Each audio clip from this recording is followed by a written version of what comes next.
Hello, everyone, and welcome once again to Sean's Horror Corner. I'm Sean. Thank you so much for watching today. I appreciate you tuning in. Today, we're going to be talking about Lee Cronin's The Mummy. Um, this movie had been out about a week when I finally went and saw it, and then I waited kind of here another week to give more people a chance to see it and just kind of get an idea of what box office numbers and things like that we're looking at a little bit. And also because I needed some time to think about this one, to be honest with you. When I went and saw it at the theater and I came home, I swear I laid there for probably an hour, just like replaying the movie in my head, trying to decide what I really thought about this film. And even for the next couple of days was still trying to decide what I thought about this film. But I think I finally figured it out, threw some notes together. And so that's what we're going to be talking about today. Lee Cronin's The Mummy. Tagline for the film, excuse me, What Happened to Katie? Brief synopsis: the young daughter of a journalist disappears into the desert without a trace. 8 years later, the broken family is shocked when she is returned to them, and what should be a joyful reunion turns into a living nightmare. Film released April 17th of 2026, directed and written by Lee Cronin. Runtime of 134 minutes, $22 million as far as the budget. Box office so far, last I saw, 65 million, I believe is what I was seeing. So, it's making its money back. It's doing well. Cast for the film, we've got Jack Rader, Laya, maybe Costa, May Kalamwa, Natalie Grace, and Veronica Falcon, or probably Falcone. Yeah, I just butchered some names. Sorry about that, but you all know I do that. Let me stop there for a moment. Talk cast characters. Let's start with the cast. The performances are fine. I think everybody does a decent job for the most part across the board. Some performances are actually pretty strong. Jack Rayner, not so much. The second half of the movie, I thought he was better.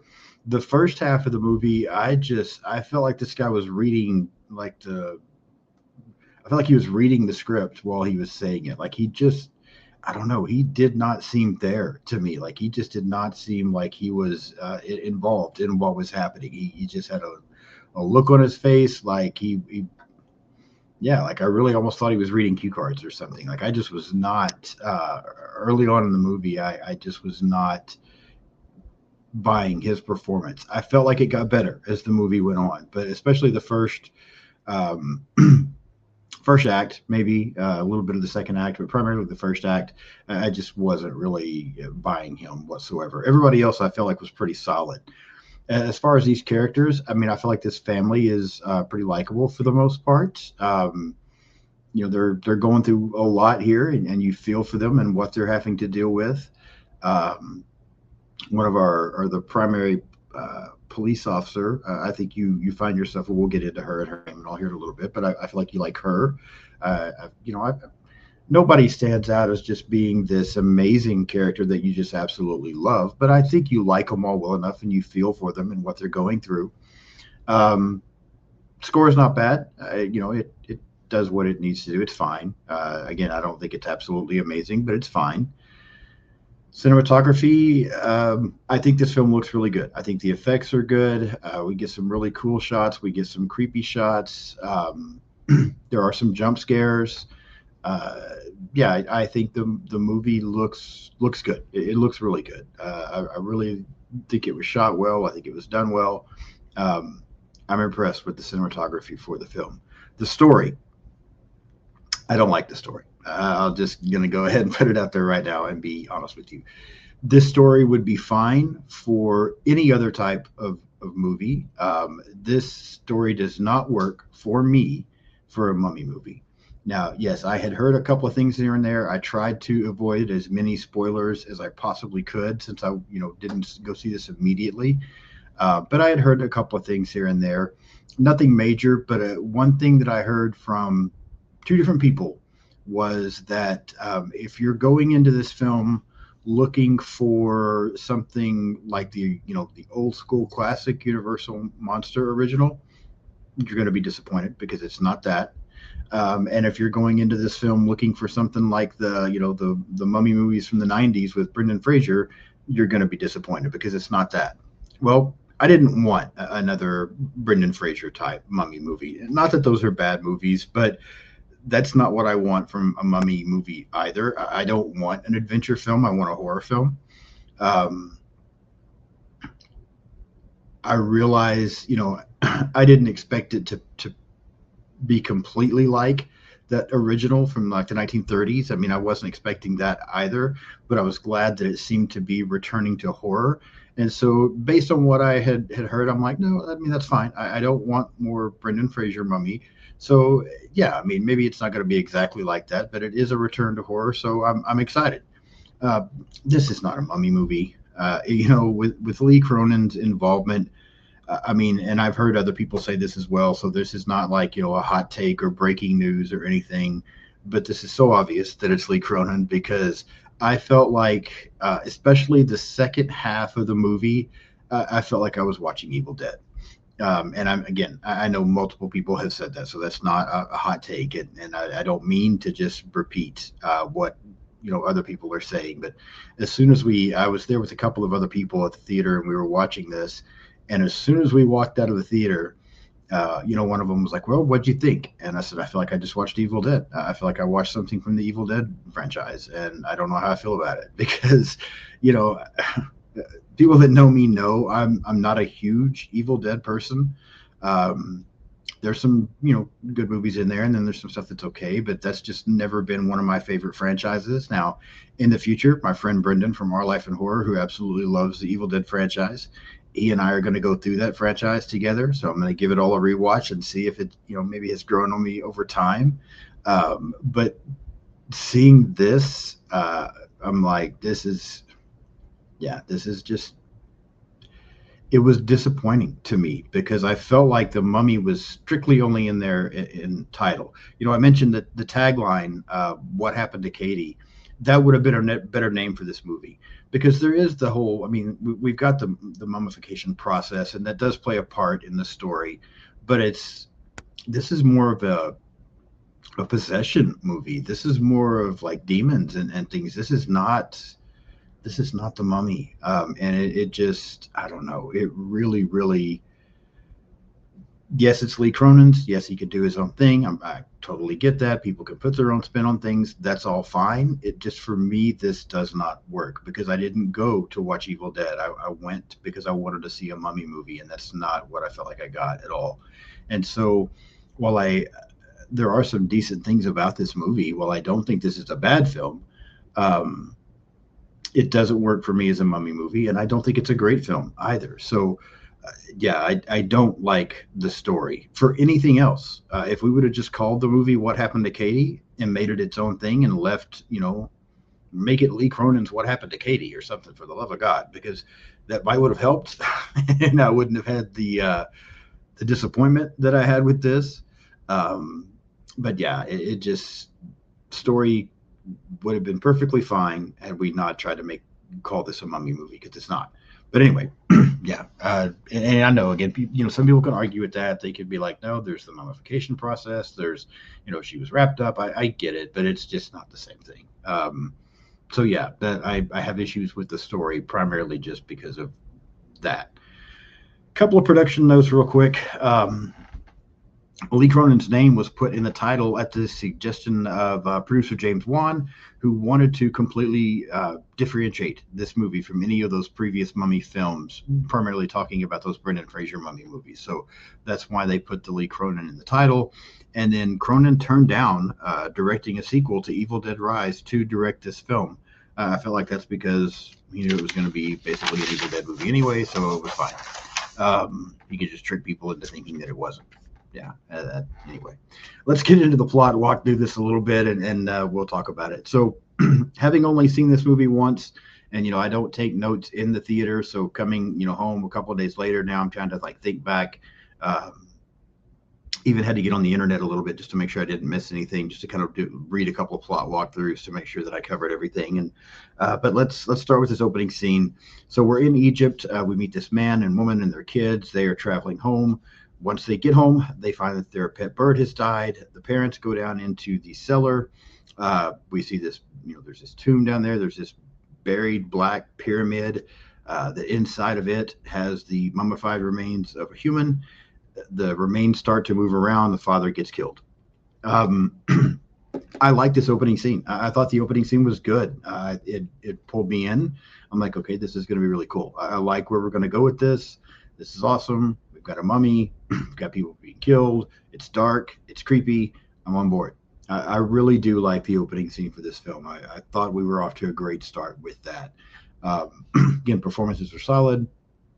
Uh, yeah, everything seemed fine. I was on board with this opening scene. From there, we go to Cairo, where we meet a TV reporter named Charlie, his pregnant wife Larissa, their kids Katie and Sebastian.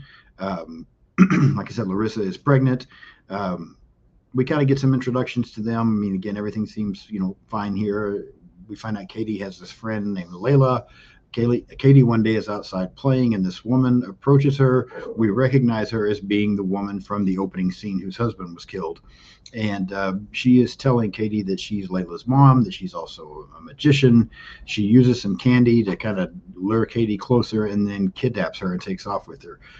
Charlie realizes that Katie is missing, and so he takes off. He sees them. We get kind of a cool chase scene, but this sandstorm is blowing through, and Charlie loses them. He and his wife end up then going to authorities, where one of the officers that doesn't really speak English, he thinks maybe the parents had something to do with it. He says, it's always the parents. But we have got another officer there, I believe Dahlia is how you say her name, who does speak English, and so she's trying to work with them. Thoughts here? Um, yeah, this is fine. I mean, I thought this chase scene where where he's trying to catch her is pretty intense, and the sandstorm is rough. Keeps that in there. My dog chiming in. Sorry about that. Um, yeah, so I mean, I thought the scene was fine. We see this woman from the beginning, and so we know that she's there and she's involved. And again, we know from the opening what happens there. So I'm still fully on board. I'm plugged in. I had seen previews, so I knew this little girl was involved. Yeah, I was on board with what was happening and enjoying this.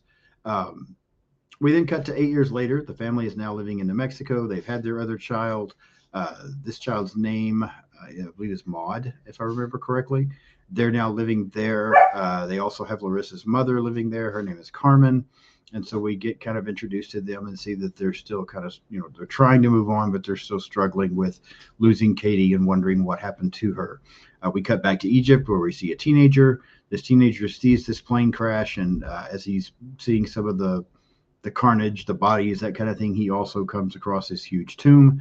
And then when investigators and everyone get called in, they find Katie inside this tomb, and she's wrapped in this like parchment paper type stuff in a way, it looks like, with this ancient language inscribed on it. Katie is taken to the hospital. She's kind of in a catatonic state, but she does seem to pick at herself and self-harm and that kind of thing as well. The family is informed that she's been found, and so they go to the hospital. We get kind of a few odd things there, and you can tell that that Katie is really having a lot of issues. But the doctors decide that the best thing for Katie would be to be back home. This makes no sense to me. It's obvious this girl, with the kind of condition that she's in, does not need to be home. She needs a lot more care. She needs to be in a hospital. So this part doesn't make a lot of sense to me, but I was like, okay, that's fine. I mean, I see what we're doing. We're trying to move on with the story here, so that's okay. Back home, we get a lot of odd behavior from Katie. We get some very creepy scenes where at one point she is able to escape the room that they've got her in, and they're kind of chasing her through the walls. This is an odd house with the way this is all done up. She's also mutilating herself. Her father realizes that some of the she keeps peeling layers of skin off, it kind of looks like, and it's got she's got writing, so it's like this stuff that they put around her that they've wrapped her in has imprinted on her skin, and so she's peeling skin off that has this writing on it as well.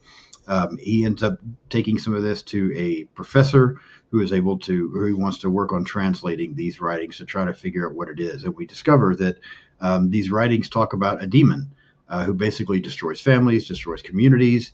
And this demon has been being kept at bay by the mummification process, and that this stuff that they wrap around these bodies embeds scriptures onto the skin. But if the scripture ever gets removed, the demon becomes more powerful. So here's our backstory. Here's what's happening. And here's where I'm slowly, because I've still enjoyed the movie. I've still found it creepy. I'm still looking at it as a different take on the Mummy. This is fine. Again, I feel like the performances have been solid. There are some very creepy scenes. There's a lot of gore and special effects. Of course, it's Lee Cronin, so there's going to be vomiting and all that kind of stuff that comes up here shortly, and has already happened somewhat, I believe. Yeah, I've still been enjoying the movie a little bit. But yeah, a little bit. I'm still enjoying it, but here's where I started to find myself beginning to feel that disappointment, because I realized that what we were doing here was we were now going to move away from this mummy idea and make this a movie about demons, about possession, about creatures very similar to Deadites, and here's where it starts to feel like an Evil Dead movie. Um, there is a point here in the film where earlier there's a moment where Katie was learning Morse code before she was kidnapped, and her dad were working on this together. We Charlie realizes that Katie is trying to use Morse code to communicate something to him, and she's able to relay the name Layla. Charlie then is going through letters and things they got when Katie disappeared. He comes across one that has Layla's name on it. He gives that to the police officer, Dahlia, I believe again is her name. She is able to trace this letter back to the house in Egypt. And when she goes there and investigates, she discovers, the pyramid in the basement. She sees all this stuff that's going on. This lady, who again we had seen at the beginning of the film, and then who kidnapped Katie, arrives, and we kind of get a little bit of a battle between her and Dahlia before Dahlia shoots her. We also meet Layla. She is there as well. Looks like at one point Layla's trying to escape, but instead she ends up retrieving a videotape, a VHS tape that has Katie's name on it, and ends up giving that to Dahlia, who then watches the tape. And you can tell as she's watching it that she's in complete shock with what's going on. Back at the house there in New Mexico, Katie's now seeming to be able to take control of her siblings. So she's now almost able to possess her brother and sister. She ends up killing Carmen, the grandmother. And then we have, a wild scene where they're having Carmen's funeral, and Katie and Maud are both basically just disrupting everything. And one of them's like crawling on the ceiling. The other one's, there's just a lot going on. And again, it feels so much like an Evil Dead movie here, with just the way things are happening. Here's some of the vomiting scenes, and just, again, everything that's happening here feels so much like Evil Dead to me now at this point. That's kind of what's going on. And I really two things were starting to hit me during this. This doesn't feel like a mummy movie anymore. I'm really kind of disappointed with the way this is going, because this is now seeming like a franchise that I don't have a lot of interest in. And two, I'm starting to feel the runtime. This movie did not need to be 2 hours and 15 minutes long. It really didn't. It could have been told in a much shorter time frame. So I'm starting to feel the runtime here, and I'm really starting to find myself disappointed with this plot at this point. From there, Dahlia shows up to show this tape to Charlie and Larissa so that they can actually see what happened to Katie. They see this whole ritual. They see, Katie being wrapped in these things to try to keep this demon at bay. And I guess every so often, I think they explained it in the movie. I've kind of forgotten now about how you have to do this every so often. And so that's kind of what's going on. But as they finish this tape, the kids who, they're all possessed now, basically end up attacking. They beat Charlie up pretty good at one point.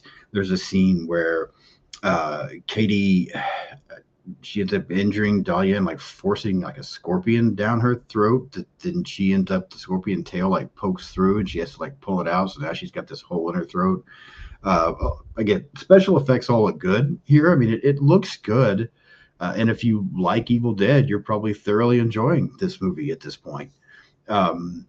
If you're like me and you're kind of on the fence about it, maybe not so much. And if you're like me and you wanted to see a mummy movie, you're probably not enjoying it at all. I mean, that's just honestly where I felt at this point. Dahlia, though, is able to use this chant. She memorizes a chant from the VHS tape, and she is able to then transfer the demon from Katie over into Charlie. And then we see, we cut to now the family is keeping Charlie in this coffin in their basement. Katie is starting to heal and starting to recover and starting to, form a relationship with her siblings. And, you kind of think that this is where we're going to go. And honestly, for the most part, I feel like the movie should have wrapped up here. Again, the runtime I was starting to feel. There were things at this point about the movie that I did enjoy. Again, I feel like the special effects were all good. There was some, creepy moments in the film. There were some good jump scares in the film. It had its positives. It just wasn't what I wanted from this movie. But we're going to do one more thing is we have to try to throw in the happy ending that so many movies think we need. And so Larissa ends up calling Dahlia. They go to Cairo where this magician lady is now in jail. They're able to sedate her. And then they bring in Charlie, who's now fully possessed. And they've kind of got him in a wheelchair. And basically, we're going to get some karma here because Dahlia begins to chant, and we realize that they are going to transfer the demon from Charlie into this magician woman. And then the film ends. So, we had to try to throw kind of a happy ending in there that I didn't think was really necessary. I've said it before. We don't always need those happy endings in horror. Sometimes the dark endings are better for a horror movie. This is fine. At the same time, it was kind of, I don't know. I guess I have mixed feelings at the ending here, this finale, because I do feel like it wasn't necessary, but at the same time, it's a little bit funny to see this woman who did this to Katie and who is responsible for all of this. Now she's going to be the one that's possessed by this demon. So there is, like I said, karma here that it's kind of funny for them to do it that way. And yeah, that's Lee Cronin's The Mummy. Again, repeating myself now, but this is not a bad movie. I don't think this is a bad movie. Performances are solid, good scares, good special effects. It's not bad. I just don't think it's great either, and it was just so disappointing to me because this is not what I wanted from a mummy film. I'm such a huge fan of those classic Universal monster movies. And, we've gotten some trash with people remaking those. I feel like we've gotten some good ones as well. The Invisible Man from 2020, I felt like was an excellent film. A lot of people shit on the Wolfman movie that came out a year or so ago. I liked it. There have been some good ones, I think, too. But there have been some bad ones. And I'm one of those people that I keep holding on, hoping that we're going to get some good versions of some of these classic Universal monsters. And I've said it before, I would still like to see that whole dark universe thing happen. That's not going to happen as long as we keep, as long as we get this kind of shit. It's not even a mummy movie. So it was just so disappointing to me and not what I wanted from this film. To rank this on my scale of, 1 to 10, again, it's not a bad movie. It's just not a good movie either. It's just kind of right there in the middle. And so I'm going to give Lee Cronin's The Mummy a 5 out of 10. Right in the middle for me. It's not great. It's not terrible. It's just an average horror film at this point, as far as I'm concerned. So 5 out of 10 on Lee Cronin's The Mummy for me. Now I want to know what you think. If you've seen this movie, let me know what you think. Again, I've said it before. One of my favorite things about doing this is the interaction with people. So I want to know, do you really enjoy this movie? Were you disappointed with it? What are your thoughts on Lee Cronin's The Mummy? Please leave me some comments and let me know. Hit the like button today. If you haven't subscribed to the channel yet, please do so. I've got some more fun stuff coming up. I'll be back in a couple of days to talk about Fright Night from 1985, classic 80s vampire movie. I'm also going to do an episode coming up on Locked. I believe that came out last year as well with Anthony Hopkins. So yeah, a couple of fun episodes coming. We've got that horror couple will be back with me very soon to talk about Halloween 5 as well as Friday the 13th Part 5. Had a couple of people reach out to me and send me some screeners for some upcoming movies, that you probably never heard of. I'm going to be doing some stuff on those here in the very near future. So a lot of fun stuff coming. Be sure and subscribe so you don't miss anything. Again, thank you so much for watching today. Subscribe, like, comment, follow me on social media, do all the things, and I will see you soon. Bye-bye.